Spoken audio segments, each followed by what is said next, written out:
Now proteins के types, proteins के type कितने होते हैं, अपन इसको क्लासिफाई करेंगे प्रोटीन्स को, तो कितनी टाइप्स हो सकते हैं प्रोटीन्स की? 3 टाइप्स हो सकते हैं। फर्स्ट हो सकते हैं सिंपल प्रोटीन्स, सेकंड हो सकते हैं कॉम्प्लेक्स प्रोटीन्स, कॉम्प्लेक्स या फिर कॉन्जुगेटेड भी कह सकते हैं। थर्ड हो सकते हैं डिराइव्ड प्रोटीन्स। क्या डिफरेंस होता है तीनों में? सिंपल प्रोटीन्स ऐसे प्रोटीन्स होते हैं जिनकी जल अपघटन से अगर इनका हाइड्रोलाइसिस करवाएंगे या इनको किसी भी रिएक्शन से इनका ब्रेक डाउन करवाएंगे, तोड़ेंगे, तो क्या मिलेंगे? सिर्फ अमीनो एसिड ही मिलेंगे। यानी ऐसे प्रोटीन्स जो सिर्फ अमीनो एसिड से ही मिलके बने होते हैं उनको क्या कहते हैं? Simple proteins. कॉम्प्लेक्स या कॉन्जुगेटेड में अमीनो एसिड्स तो होंगे ही, क्योंकि प्रोटीन्स किसके बने होते हैं? अमीनो एसिड्स के ही बने होते हैं, बट साथ में इनकी एक कोई और अदर कंपाउंड भी प्रेजेंट होगा। फिर उस अदर जो कंपाउंड प्रेजेंट है उसको क्या कहेंगे? Prosthetic group. तो कोई भी हो सकता है, ये इसके आएंगे टाइप्स अलग अलग। डिराइव्ड ऐसे प्रोटीन्स जो किससे बनते हैं? प्रोटीन्स का अपन जल अपघटन करवा दें, हाइड्रोलाइसिस करवा दें या गर्म कर दें, उससे जो फिर प्रोटीन्स मिलेंगे वो कौन से होंगे? Derived proteins.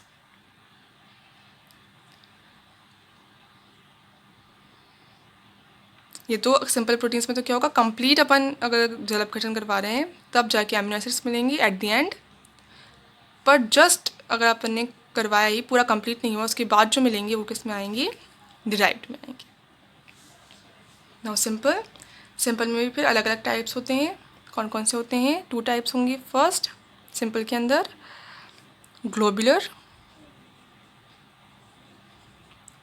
सेकंड होंगी फाइब्रस।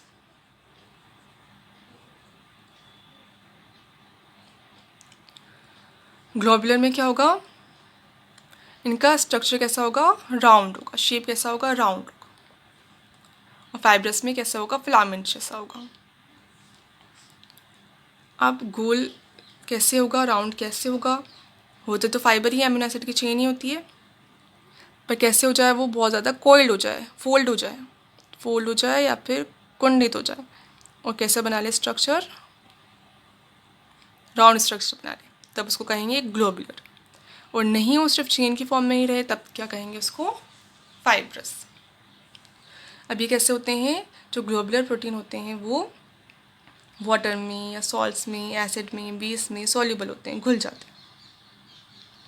और अगर इनको अपन पीएच में थोड़ा सा चेंज कर दें या फिर इनको गर्म कर दें तो कैसे हो जाएंगे ये? इनका शेप चेंज हो जाएगा। अब जो सारे एंजाइम्स होते हैं या बहुत से एंटीबॉडीज़ हैं, बहुत से हार्मोन्स हैं जैसे इंसुलिन, ये सारे कौन से टाइप के प्रोटीन होते हैं? ग्लोबुलर टाइप के प्रोटीन्स ही होते हैं। अब इसमें भी फिर आगे और एग्जांपल्स आ जाएंगे। कौन कौन से आ जाएंगे इसके अंदर? एल्ब्यूमिन, एल्ब्यूमिन प्रोटीन है, ग्लोबुलर प्रोटीन है। कहाँ प्रेजेंट होता है ये? ब्लड के अंदर प्रेजेंट होगा, या फिर जो एग है, एग के अंदर एल्ब्यूमिन प्रोटीन प्रेजेंट होता है, तो ब्लड के अंदर या फिर एग के अंदर मेजोरिटी में ये प्रेजेंट होगा। ग्लोब्यूलिन, ग्लोब्यूलिन मेनली कहाँ पे प्रेजेंट होगा? जो पनीर होता है उसके अंदर प्रेजेंट होता है। एल्ब्यूमिन कैसे होते हैं? ये वाटर में, एसिड बेसिस में घुल जाते हैं, और ग्लोब्यूलिन मेनली किस में घुल जाएंगे? वाटर के अंदर घुल जाएंगे, सॉल्युबल होते हैं। फिर प्रोटीमीन्स, प्रोटीमीन्स कहाँ प्रेजेंट होते हैं? जो स्पर्म का हेड वाला पार्ट होता है उसके अंदर प्रेजेंट होते हैं। इसके अंदर अमीनो एसिड कौन सा वाला सबसे ज़्यादा होगा? आर्जिनिन। आर्जिनिन जो अमीनो एसिड है ये बहुत ज़्यादा होता है किसके अंदर? प्रोटीमीन्स, प्रोटीन्स के अंदर। और ये भी फिर सॉल्युबल होते हैं वाटर में, एसिड्स में, बेसिस में। Next histone proteins. Histone proteins क्या काम करते हैं? क्रोमेटिन बनाने का काम करते हैं। जो क्रोमेटिन फाइबर्स होते हैं, जो जेनेटिक मटेरियल है डीएनए, हिस्टोन प्रोटीन्स डीएनए के साथ कंबाइन हो जाते हैं और क्या बनाते हैं? फिर क्रोमेटिन बनाते हैं। फिर क्रोमेटिन, आगे क्रोमेटिन कैसे होते हैं, फाइबर जैसे होते हैं, क्रोमेटिन और जाके कॉइल्ड हो जाते हैं और क्या बना लेते हैं, फिर क्रोमोसोम बना लेते हैं। ठीक है, तो हिस्टोन और डीएनए कंबाइन होकर क्या बनाएंगे, क्रोमेटिन बनाएंगे। तो हिस्टोन अगर अकेला है तब तो ये कौन सा प्रोटीन है, सिंपल प्रोटीन है।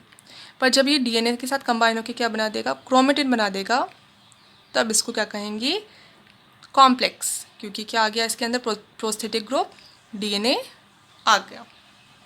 ठीक है, तो अभी तो क्या आएगा इसके अंदर, एग्जाम्पल हिस्टोन आएगा। Next glutenin.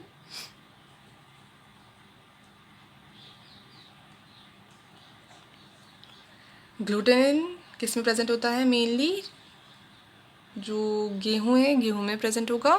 ग्लूटेनिन की वजह से कैसा होता है, गेहूँ का वाटर में सोल्यूबल होगा और चिपचिपा हो जाता है फिर, ग्लूटेनिन की प्रेजेंस की वजह से। फिर लास्ट प्रोलेमिन्स। प्रोलेमिन्स फिर किसमें प्रेजेंट होते हैं, जौ में प्रेजेंट होते हैं। ग्लूटेनिन तो गेहूँ में, प्रोलेमिन्स जौ में। ये तो थी किसके टाइप्स, सिंपल में ग्लोब्यूलर की।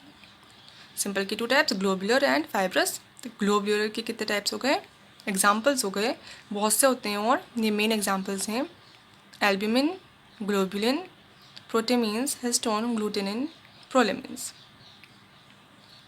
अब फाइब्रस के कौन कौन से एग्जाम्पल्स आ जाएंगे,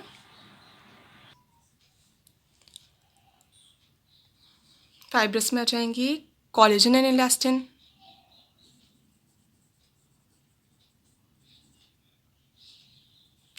कोलेजन एंड इलास्टिन कहाँ प्रेजेंट होते हैं, कनेक्टिव टिश्यू में प्रेजेंट होते हैं, जैसे बोन्स हैं, कार्टिलेज है या ब्लड है, इसके अंदर प्रेजेंट होते हैं कोलेजन एंड इलास्टिन।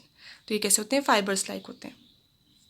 इसके साथ में हेयर में, नेल्स में, जो एनिमल्स हैं उनके जो सींग होते हैं उसके अंदर केराटिन प्रेजेंट होता है, केराटिन प्रोटीन। ये भी क्या होता है, फाइब्रस होता है। और जो मसल्स के प्रोटीन्स हैं, एक्टिन एंड मायोसिन, मसल्स में प्रेजेंट होते हैं।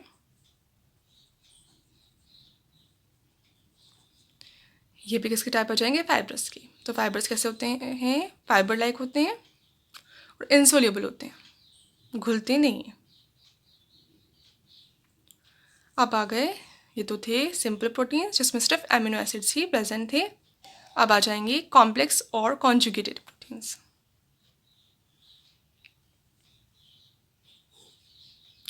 कॉम्प्लेक्स या कॉन्जुगेटेड।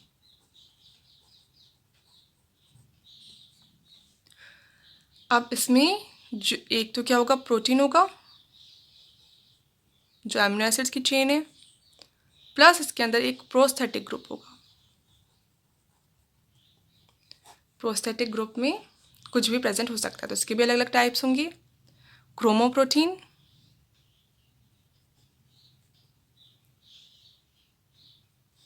क्रोमोप्रोटीन में प्रोटीन होगा, साथ में एक कैसा होगा, पिगमेंट ग्रुप प्रेजेंट होगा, रंजक प्रेजेंट होगा, या रंजक यानी ऐसे ग्रुप्स जिसके अंदर क्या शो करते हैं, कलर शो करते हैं। एक तो प्रोटीन होगा, और प्रोस्थेटिक ग्रुप क्या होगा इसका, कोई भी क्रोम होगा, यानी कोई भी कलर प्रोड्यूसिंग कंपाउंड होगा, ऐसा कंपाउंड जो कलर प्रोड्यूस करे। तो कौन कौन आ जाएंगे इसके अंदर, हीमोग्लोबिन, हीमोग्लोबिन में क्या होगा, प्रोटीन होगा, और हीम ग्रुप होगा जो कैसा होगा, रेड कलर का होगा ना। हेमोसाइनिन होगा, इस ये ब्लू कलर का होता है, क्लोरोफिल ग्रीन कलर का होता है। तो सारे जो पिगमेंट्स होते हैं वो क्या होते हैं, क्रोमो प्रोटीन्स होते हैं। इसके अंदर एक ऐसा ग्रुप होता है जो कलर प्रोड्यूस करता है और प्रोटीन प्लस में होता है। Now second, glyco. सेकंड इसका एग्जांपल क्या है, ग्लाइको प्रोटीन्स। ग्लाइको प्रोटीन्स में क्या होगा, प्रोटीन तो मेन है ही, प्लस कार्बोहाइड्रेट होगा।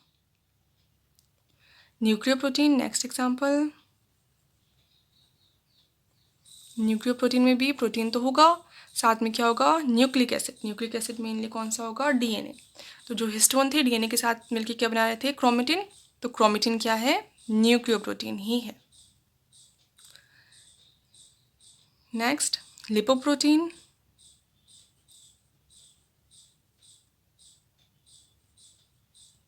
प्रोटीन प्लस लिपिड, लिपिड आ जाएगा अगर प्रोस्थेटिक ग्रुप की जगह पर, तो लिपोप्रोटीन हो जाएगा। और फॉस्फोप्रोटीन लास्ट,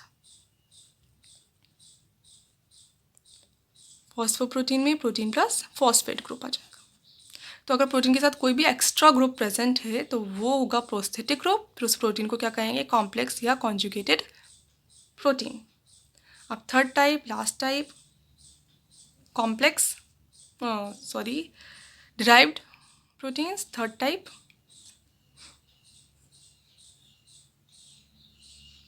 अब ये किससे बनते हैं, या तो बनेंगे जल अपघटन से, या कोई एंजाइम की रिएक्शन करवा दें अपन, हाइड्रोलाइसिस करवा दें, जल अपघटन, या फिर एंजाइम्स से रिएक्ट करवा दें, तब जो प्रोटीन्स चेंज हो जाएंगे, उनमें जो चेंजेस आएंगे, फिर जो स्ट्रक्चर्स बनेंगे वो क्या होंगे, डिराइव्ड प्रोटीन्स।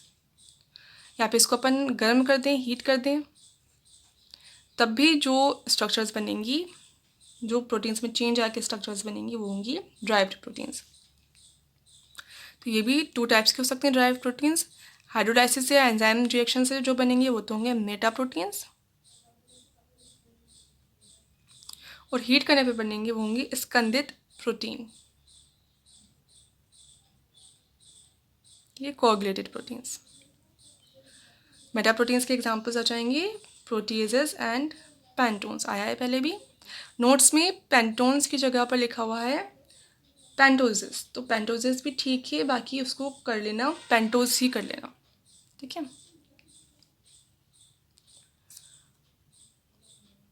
और एक और चीज़ नोट्स में मेंशन करना, सही करना, करेक्शन करना, जो फाइब्रस प्रोटीन्स हैं, फाइब्रस प्रोटीन्स के लिए लिखा हुआ है कैसे होते हैं, ये घुलनशील होते हैं जल में, तो घुलनशील को हटा के क्या करोगे, अघुलनशील होते हैं, इनसोल्यूबल होते हैं, घुलते नहीं हैं।